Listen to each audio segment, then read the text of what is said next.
The men who race here today owe a debt to those who came before them.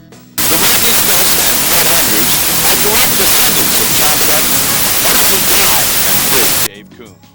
Today, one man will finish first. The riders will spray champagne from the podium, and another chapter will be written in the great American sport of off-road motorcycle racing.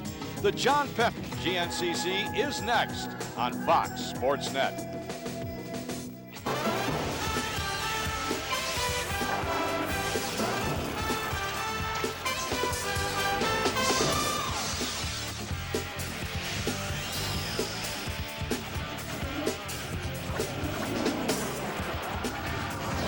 After a short break, the best cross-country riders in the country are set for the final push that will decide the 2001 GNCC Series presented by KTM.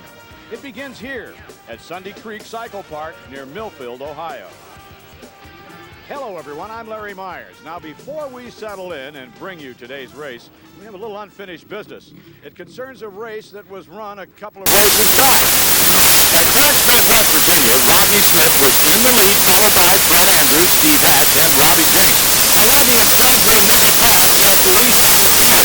That came up from Crest West to state advantage.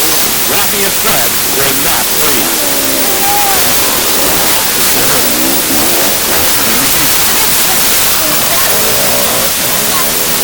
At race 10, Rodney Smith was in first, Brett Andrews was second, and Steve Haas was third. We're going left over, and we left it right there. Steve Haas felt he was branded. He asked for a chance to redeem himself in his explanation. In those many races that we have like that, the course is constantly changed, and the section's too bad, they cut that out, and they point you on a new course. So when I got to that section myself, the other guys were far enough ahead of me, I didn't know where they had gone. The guy stopped me, pointed me down the curve, so I thought they rerouted the course. That's exactly what happened. By the time I got up far enough up the trail and looked behind me, to my surprise, I saw Rodney Smith behind me. My eyes got big, I go, oh no, what happened? And then I put two and two together. I actually slowed down, let Rodney by, slowed down again, let Buddy by. Once I was back where I was supposed to be, then I kept racing, because it's not right, and I'm not a cheater, so therefore I'd never do that on purpose. You know, I thought that's the way we're supposed to go. Last year, North Carolina, exact same thing happened to me. I was in third place. Two guys in front of me and myself didn't get pointed on the new section of the course. Everybody behind us did. So we did like a 2-mile section, came back down. I was in 15th place, coming around, yelling and screaming. Everybody else is, cheating. In the heat of the battle, you don't really know what's going on. You don't know if they're changing the course. Really, they aren't changing the course. And that's exactly what happened. You know, I worked all my life to be the best commentator for the sport and hold a real good reputation, and I would never do that. So I'm real glad that you guys gave me the opportunity to clear that up for the fans and for all my sponsors. Well, let's bring in Fox Sports Net expert off-road analyst Mark Todd. Mark is a veteran of many years of cross-country racing. Mark, have you seen situations like this before? Yes, we have. And when you have a course like this, it was extremely muddy. A lot of things changed. But the rider, he has to take responsibility for his actions. Steve made a mistake. You know, somebody pointed him the wrong way. But, Steve has to own up to that. And in the long run, it really fired up his teammate, Rodney Smith. Because Rodney, he come up, he's behind Robbie Jenks and Steve. He catches Robbie Jenks, starts yelling at Robbie, and Robbie goes, hey, I was just following Steve. And Rodney says, I'm going after him next.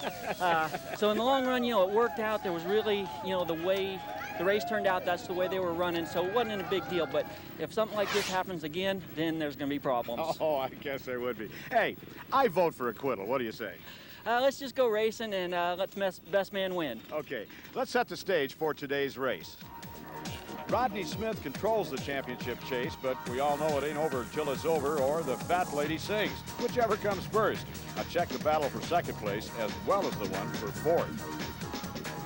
With that, let's go to the third member of our broadcast team, Jen Hildreth. She's with our points leader, Rodney Smith.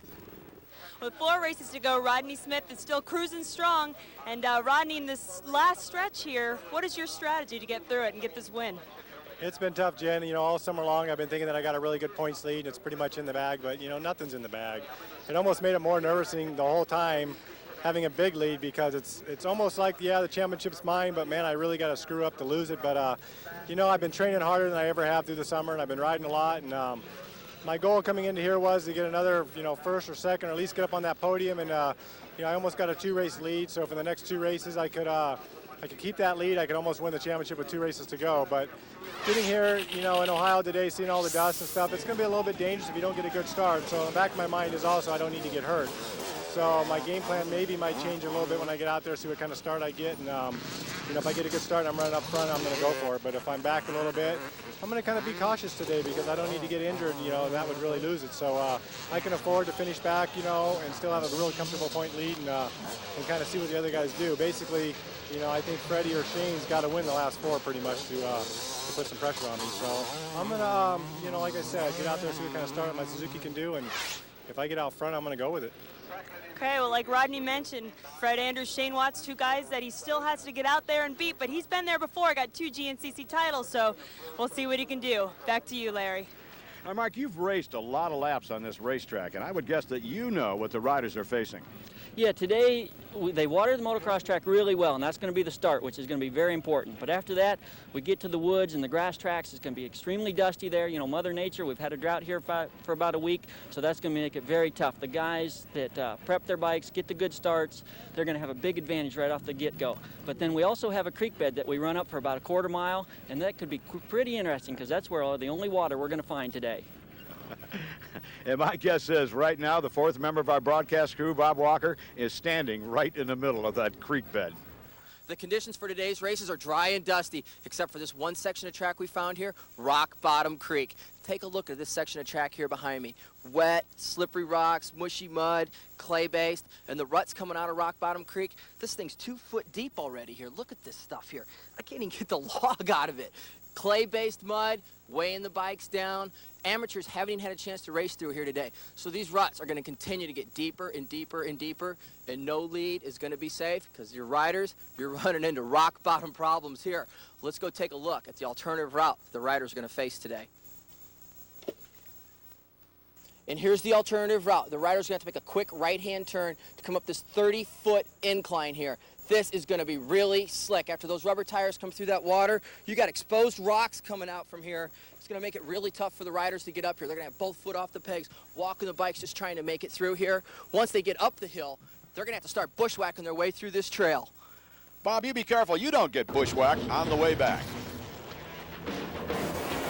When we come back on Fox Sports Net, we'll meet the man who this event was named after, John Penton. GNCC Racing on Fox Sports Net is brought to you by KTM Sport Motorcycles and by CD Boots.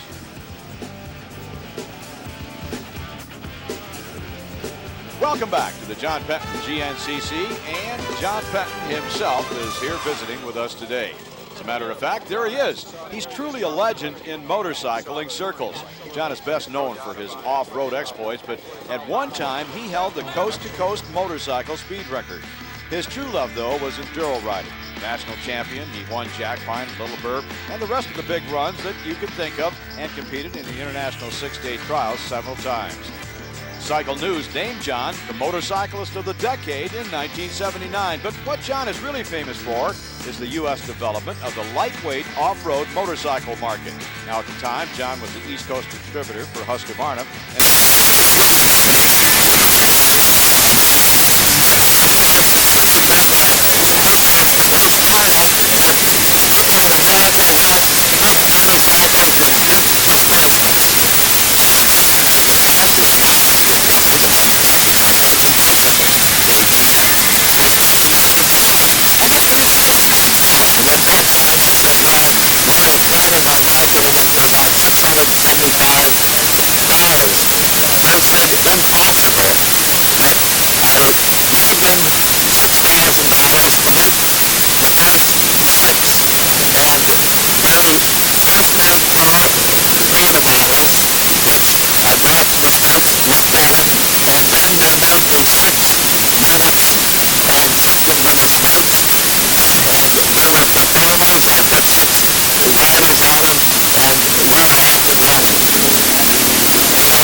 But now he's got a point where he needs to be.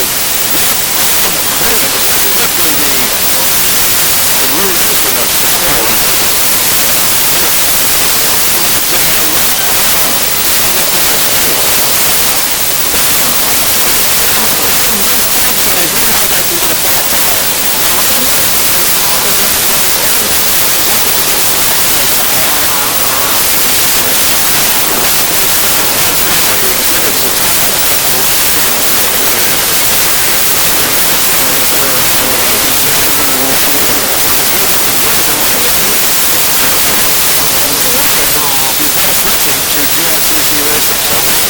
racing to GNCC Racing. When you announce the first race of the competition, the announcers each have their big screen on the big radio. This is the writing pit at the top of every one of these races. You guys, no matter where in the country you're at, you're scanning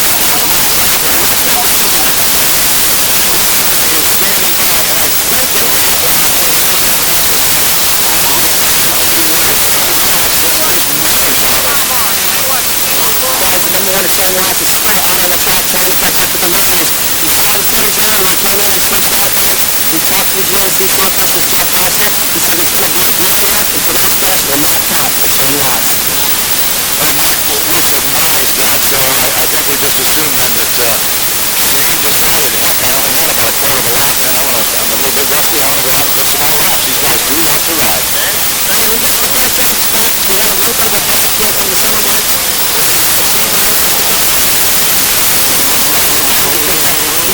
Let's make a right turn into the turn, but today's pace is going to be next to impossible.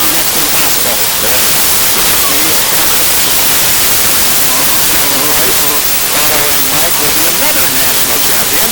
He had been crowned national champion for the year. That is number 13. Billy. And right behind Peanut, I might add. Peanut was that big guy with the neat legs, with the neat legs. He's kind of tied with him for number 7. Lovely race.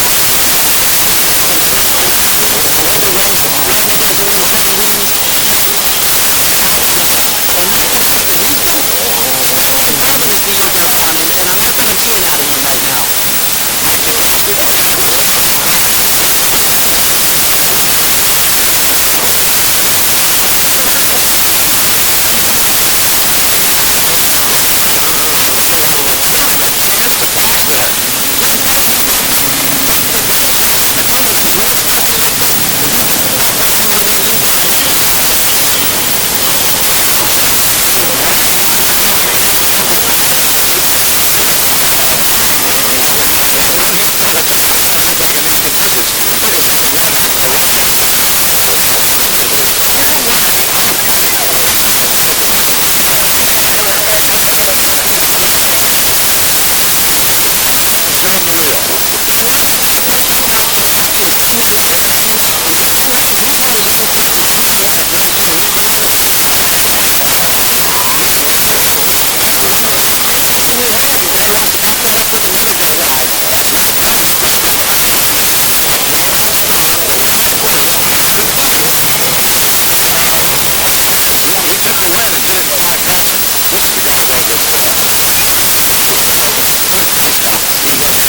believe and I'm not getting feeling out of him right now.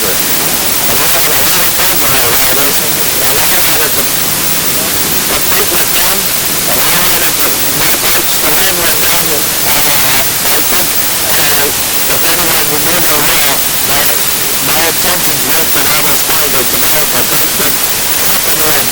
That's what I had to work on, and that is my result. Maybe another track, a motorcade, Raleigh, KTM. Gas tank looks like. Randy Smith, and he's going to run through it with, he's right down the turn now. This is Burr that's going for another stop, and it's fantastic to tell you. We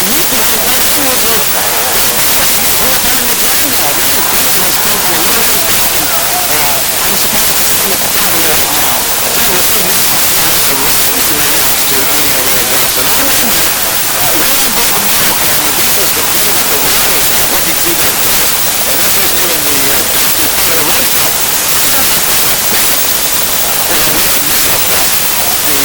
fantastic. And the motorcade was in front with the Burr mechanic. He was moving down the track well, but he was very quick. You can see from turning, it didn't matter. If he hit that, if he tried to drive under there, the Penton people were taking right away all the time. He would get out of range. And that one did fantastic. Yeah, Looks okay, looks healthy. He does not look happy, though, at all. You're never happy when you DNF a race, Larry. Paul Edmondson, former Enduro world champion. There's Fred Andrews, the race leader, and Rodney Smith in second. So Andrews from out of the pack overhauled Smith, and wow, made the pass, took the #1 position away from him. Yeah, Freddie, he must be having a great ride out there, because like I said, it really surprises me that he snuck around Rodney in this dust. Maybe Rodney got into something and had a little problem and that let Freddie get by. Freddie and Rodney are good friends, and Freddie would not wish any ill on Rodney at all. As Mike Lafferty gets, I think that's Mike, yeah, he's getting gas from his pit crew. Yep. And out again. But I would think that maybe if Freddie stayed behind Rodney and put pressure on him, just kept pressure on him, it would be to his advantage in terms of the championship. And there is Steve Hatch. Yeah, Steve's in getting gas. We see a couple guys coming in on this lap. As you recall, earlier in the year, Steve ran out of gas at the Georgia event, so he's not taking any chances this one. And Freddie and Rodney, you said they are good friends, and they love racing together with each other. And they know they can put it in, a wheel in on one guy, and they don't have to worry about each other taking each other out. And Jason Raines, he's up in third place. He's gotten around Kwiatkowski, so the young kid's making a big charge here, Larry. Kwiatkowski dropping back to fourth. Well, the position they're in, I think it favors Rodney right now, not in terms of the win, but all Rodney wants to do is keep Fred in sight. Of course, with this situation, it's pretty hard to keep anyone in sight. Man, you can hardly see your hand in front of your face in some of this dust. But those two are probably locked into a good battle. And you can really tell when the season gets near an end who has a lot at stake. I mean, Rodney and Freddie, they're both the serious contenders, and they're going hard at it right now. And Shane Watts continues his, Shane Watts, Jack Penton, Shane is talking to. Now he's getting off the bike. Shane is a little bit upset, I think. I bet you what happened is the GNCC officials got a hold of Jack Penton from KTM and told him, Shane can't switch bikes, and they probably pulled him off the track. And he was unhappy. Yes, Jack is the son of John. Clear that up right now. There is Rodney. Did he get around Fred? Yes, Rodney snuck back around. He did. Fred got bumped by a lapped rider, went the wrong way. That was Fred's mistake. And Rodney capitalized. Wow. So Rodney's back out front. How long will he stay there? He'd like to stay there to the end, but I don't think Freddie's going to let that happen. And if those two getting each other's way up there, Jason Raines might just sneak up on these two. Jason Raines running in third. There is Rodney, and there is Fred. Fred, maybe Fred just likes riding back there in the dust, and he let Rodney by. Could that be it? No way, Larry. Hey, there goes Jason Raines. A great move on a lapped rider. You're watching the GNCC series on Fox Sports Net. Welcome back to Fox Sports Net. You're watching GNCC Racing from Millfield, Ohio. There's your leader, number 31, Rodney Smith, and Fred Andrews. I'm Larry Myers, along with Mark Hyde, bringing you the action. And we've got some right here, Mark. Yes, this is about the halfway point of a 3-hour race. These guys are in for gas, and the pit crews have to be nervous because Rodney's guys, they want to get him in and out before Freddie can get around him at this point of the race. We'll know if they did, and they did indeed. Rodney is out first. There goes Fred. Boy, Fred had a long stop there. Yes, he did. Casey Bolton, Rodney's mechanic, got him in and out of there really quick, and Jason Raines, he's not far behind those guys. Here comes Mike Kwiatkowski, and Mike's looking a little slow right here. Uh-oh. Mike, off his motorcycle. Oh, you know what? We've seen this before. They're going to be putting an air filter in this thing, Larry. You are correct. Boy, Shane Nally, his mechanic, He's whipping that thing out there pretty quick. You know, he's had some practice doing this on Mike's bike in some of these dust races. We've talked about it earlier in the race, riding so close to the leader in the early going, and that, of course, was Rodney Smith, his teammate, as a matter of fact. He just absorbed all of that dust and come back onto the machine, gets into the air filter, plugs it up, then, well, the bike simply doesn't run. It can't get the proper amount of air. Yeah, I don't know if you saw when Shane pulled the seat off first, they had a pre-filter on that thing. When he pulled that thing out, there was dust went everywhere. Oh, and Steve Hatch is also going for an air filter. Now, Smith got away without one. Reason being, well, he was out front for a long period of time, and he was not riding in all that dust. Yeah, those first few laps, he was out there clean as a whistle and clean air. And then, too, also, why these guys are changing the filters, the riders, they have to get some drinks, get some fluids, get new goggles, and be ready to go when those bikes are ready. So Rodney, no problem at all in dust conditions. Things have been going his way, followed by Fred Andrews. And Fred, who had that lengthy pit stop, has caught up, and he is right behind Rodney. There goes Jason Raines, rider number 9. Yeah, these front three, they're making a huge lead right here with the other guys in the pits. This is a good chance for these guys to get away. And look at Jason. He's right on the rear fender of Freddie right now. Randy Hawkins having a strong ride. He's in 5th place. Let's go to Bob Walker with more on Shane Watts. Shane Watts, first of all, let's start at the beginning. What happened to your bike on lap 1?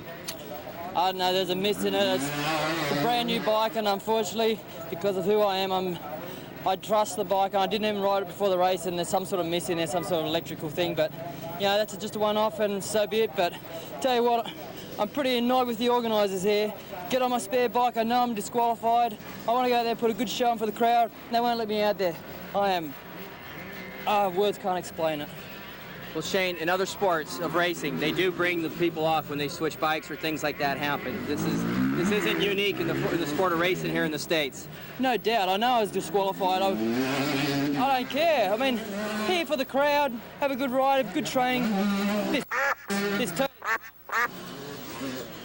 Well, Shane is, I guess, maybe understandably ticked off at himself, but it's not the organizers. The other teams have a right to not have a rider out there as good as Shane and running as fast as Shane can. He could impede the progress. He could affect the outcome of a race. It's that simple. When you're disqualified, you pull off the track. And my guess is Shane will think it over, and come next race, it'll all be forgotten. Yeah, he will, and, you know, he's just upset in the heat of the moment right now, but he has to take the responsibility. You know, if he'd have done a better job prepping his bike, we'd never be in this situation. That's what he has to remember. Well, that missile that just streaked across the screen was Mike Lafferty going through the woods. He is fast. Yeah, and the guy that's going fast right now is Rodney Smith and Freddie Andrews and Jason Raines. This is Fox Sports Net, and that's the Racer X leaderboard. Welcome back to the John Penton GNCC at Millfield, Ohio. This is the last lap, and there is your leader, Fred Andrews. 9 more miles to go. Can he hold it? Yeah, Freddie, he went by the pits. You know, I was a little concerned with everybody else having problems. Would Freddie come in for something? But he went by, and he was on the gas and charging forward. Now here's Jason Raines. He's in the number 2 position, rider number 9. What Mark was referring to, I think, was the filter situation. He just bypassed his pit crew, so he's good to go. He says, I'm gonna go rather than stop. And Raines right behind him. Raines signals. Raines is coming in. Oh, and they've got the gun out to get the seat off and everything. The automatic wrench looks like he's in for a filter. This could be a huge boost for Rodney. If Rodney can get in here and gone before Jason gets going, it'll be an easy pass to make. Mark, I think you and I ought to devise a system for changing filters. It's a lot faster than that. We could be millionaires. Yep, or we figure out how to do a nice rain dance so we don't have this dust. Raines is going to be caught and passed. He'll be passed by Smith while he is setting in the pits. There's not a darn thing he can do about it. If he were to continue, chances are the bike would eat just a little bit of dirt. And there goes Rodney Smith into 2nd place. And you saw Jason just kick the ground a little bit, but he has no choice. It's better to change it now, maybe take 3rd or 4th place, than get stuck out there in the course. Yeah, because he wouldn't have been able to finish the race the way his bike was running. It was starting to miss pretty good there. The filter would have just plugged up and probably fouled a plug, and his day would have been over with. Question now, can Fred Andrews continue? Can he do this last lap without a filter change? He ate the most dust of anyone out there, and he's still running. Yeah, he's having a real strong ride, and his bike is still sounding good, so I don't think he'll have a problem. And I'm sure his pit crew, they'll be out on the course with a filter in case a problem does arise. Raines, with a quick look behind him, pulls out onto the course and back into action. Mile marker 3 for Fred Andrews. Yes, now Freddie's really got to pay attention. Oh, you just saw one of his pit crew right there give him a good pit signal.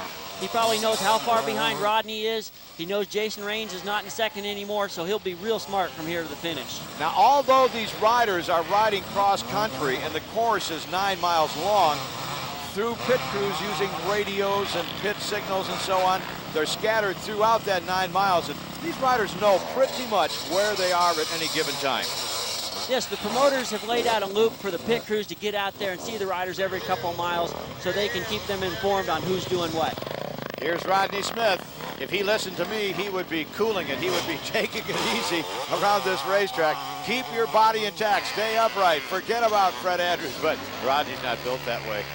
No, he's not. He's won too many races and too many championships. He knows it's never over till the final that checkered flag falls, and he's going to go hard after Freddie. So if Fred does not know that Rodney is charging that hard, if Fred indeed is just cooling it, thinking he has a huge lead out front, and the pit crews don't know this either at this point, Fred could be making a mistake. Yes, he could, but in this dust, even if Rodney does catch him, he still has to pass him, and that would be the hard part right there. Time for our seedy boots thrill seeker shot of the day. Watch this. There you can see the guy in the Kawasaki there got a little sideways, slowed down. The guy in the Honda running into the back of him. The guy behind him ran into him, and just the full domino effect right there. Yeah, and the guy in the Kawasaki that started it all just went on his merry way. Seedy boots thrill seeker shot of the day. Fred Andrews through the creek bed one last time, through the ruts one last time, and I'll bet at least I would know what I would be saying if I were going through that creek bed one last time. I'd say, c'est la vie. I wouldn't want to know more. Here's Randy Hawkins, still in 5th place. Yeah, this is probably the best ride Randy's had all year. He's just been chugging away back there. Didn't get the greatest start, but he's been moving up steadily all day. Fred Andrews onto the motocross track and not slowing down now. Fred is as we mentioned, ex-professional motocrosser, and I think he really feels comfortable out there, as comfortable as he does in the woods anyhow. Yeah, this last mile of the course here, being a motocross track, Freddie will be very comfortable. He knows even if it's only down to about a 10-second lead now, but as long as he doesn't tip over between here and the finish, he's got this one made. Freddie's grandfather owned a bowling alley, and at one time, that's what Freddie thought he was going to be, a professional bowler. Well, that's a big change from what he's doing right now. Well, he knocks over guys on the course just like he would knock over pins. That's all right, isn't it? Oh, something like that.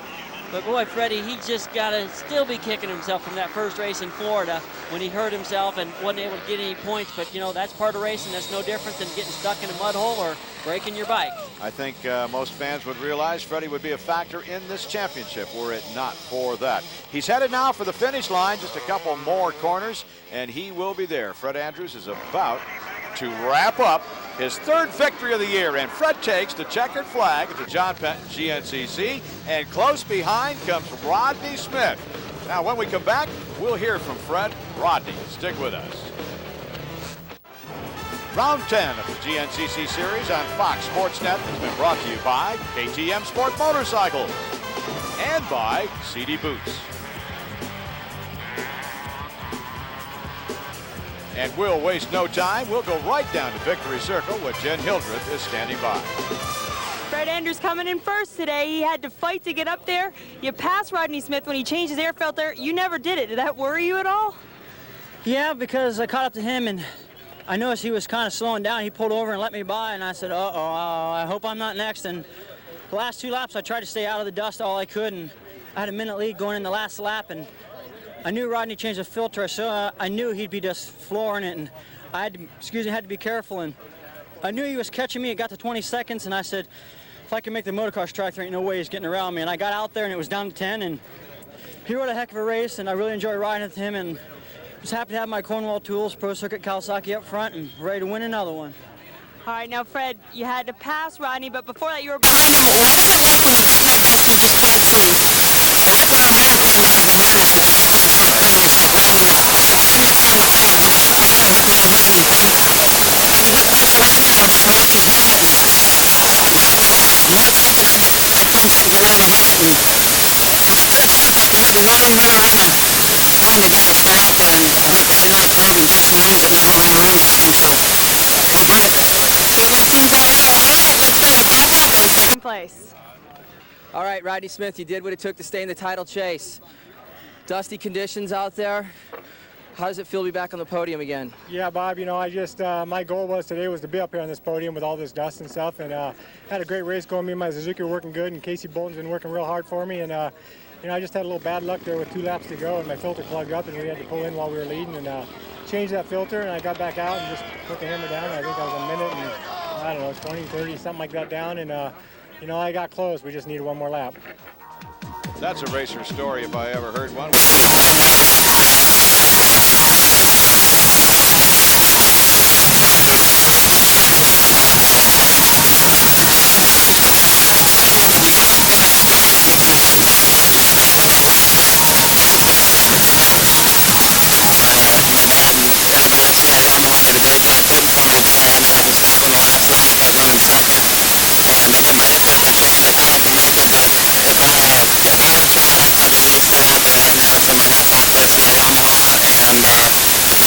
To help me out today.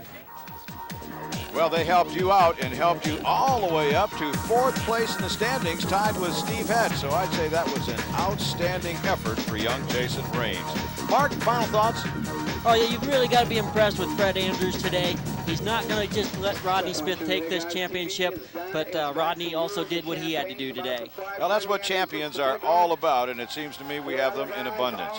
Next show, ATVs from Mount Morris, Pennsylvania, as the series is winding down.